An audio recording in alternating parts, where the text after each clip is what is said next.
অনেক কিছু লিখেছেন। বড়রা কবুতর একটি গান শুনতে চেয়েছেন। আছেন মোহাম্মদ সাইফুল ইসলাম সাকিব, সাথে আছেন জাফর ইকবাল সুমন, উত্তর শরীয়তপুর বেগমগঞ্জ মখালি থেকে।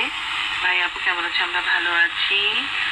লিখেছেন গান শুনে সম্পর্কটা আরো মিষ্টি। ও আচ্ছা আচ্ছা, আহা! ছোট ছোট গল্প থেকে ভালো লাগার সৃষ্টি, আর মাঝে মাঝে আমাদের পছন্দের গান শোনেন, শোনালে সম্পর্কটা আরো মিষ্টি হয়। ওকে, হ্যাঁ, সময় কিন্তু আমাদের এই ঘন্টা অবশ্যই অবশ্যই আমরা বন্ধুদের গান শোনাবো, কিন্তু সবার সাথে কিন্তু সম্পর্ক আমরা মিষ্টি করবো, তাই না? একদম সত্যি বলছো। ফারুক ভাই আছেন, ফারুক আহমেদ অলিপুর কুড়িগ্রাম থেকে। আপনি কদম ও কামিনী ফুলের শুভেচ্ছা জানিয়েছেন, গান শুনতে চেয়েছেন, কিছু শুনিয়ে দেবো।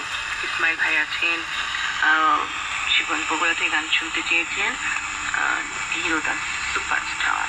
আচ্ছা, আমরা কি একটা গানে চলে যাই? অতীন্দ্র সরকার ইমন ও সমী সরকার পূজা গান শুনতে চেয়েছেন মাধবপুর হবিগঞ্জ থেকে। স্বপ্নের পৃথিবী বাণিজ্য থেকে সাবিনা ইয়াসমিনের কণ্ঠে গান।